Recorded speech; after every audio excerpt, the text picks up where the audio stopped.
Hello বন্ধুরা, আজ আমি আপনাদের সঙ্গে শেয়ার করব হচ্ছে 5 রকমের সবজি দিয়ে পালং শাকের চচ্চড়ি।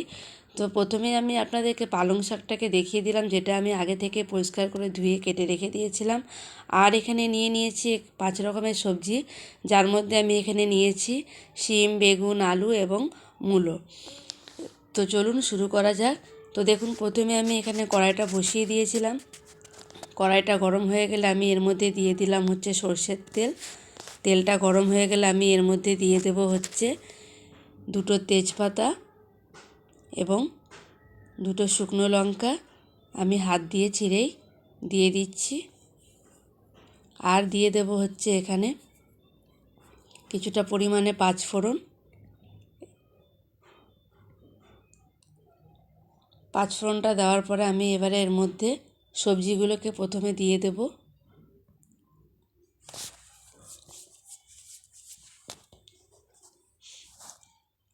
সমস্ত সবজিগুলোকে দিয়ে দিতে হবে বন্ধুরা।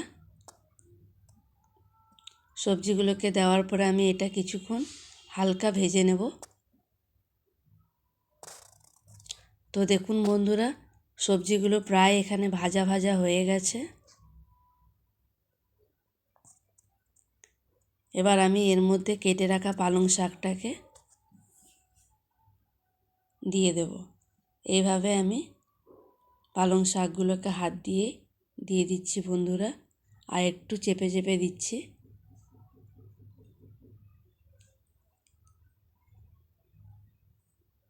সমস্ত পালং শাকগুলোকে দিয়ে দেওয়ার পরে আমি একটু হাত দিয়ে চেপে দিলাম বন্ধুরা। এবার আমি এর মধ্যে দিয়ে দেব হচ্ছে স্বাদ মতো নুন।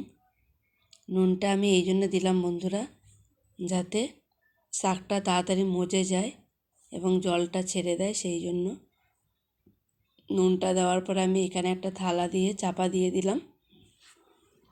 তো দেখুন বন্ধুরা, ঢাকনাটা খুলে দেখতে পাচ্ছেন এখানে শাকটা পুরো মজে গেছে এবং জলটা প্রায় ছেড়ে দিয়েছে। এবার এটা একটু নাড়িয়ে নেব।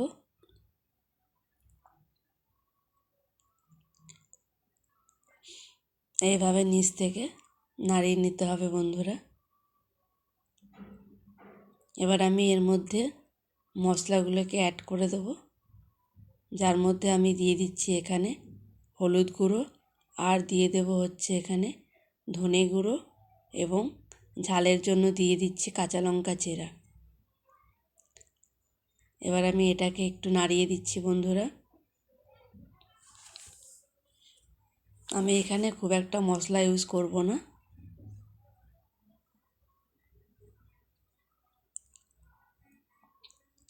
কিছুক্ষণ নাড়িয়ে নেওয়ার পর আবার আমি এটাকে একটা থাল দিয়ে চাপা দিয়ে দিচ্ছি বন্ধুরা, যাতে জলটা তাড়াতাড়ি শুকিয়ে যায় বা টেনে যায়।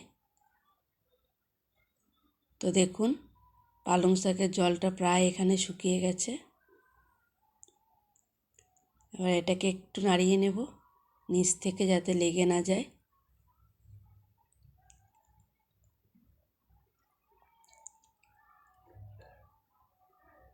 নাড়িয়ে নেওয়ার পরে এবার আমি এর মধ্যে সামান্য পরিমাণে সরষের তেল অ্যাড করে দিচ্ছি। সরষের তেলটা দিলে কিন্তু এর স্বাদটা আরও দ্বিগুণ বেড়ে যায় বন্ধুরা। এটা অপশনাল, আপনারা চাইলে দিতে পারেন আর না চাইলে নাও দিতে পারেন। আমার যেহেতু সরষের তেলের স্মেলটা ভালো লাগে, তাই আমি এখানে অ্যাড করে দিলাম। তো চলুন এবারে এটা সার্ভ করে নেওয়া যাক। তো দেখুন বন্ধুরা, পালং শাকটা দেখতে কতটা সুন্দর হয়েছে। আশা করি খেতেও ভালো হবে। আমার এই পালং শাকের রেসিপিটা আপনাদের কেমন লাগলো সেটা কিন্তু জানাতে ভুলবেন না। আর যদি ভালো লেগে থাকে তাহলে অবশ্যই আমার ভিডিওটিকে লাইক শেয়ার করে দেবেন। নমস্কার, আবার দেখা হবে নতুন কোনো রেসিপি নিয়ে।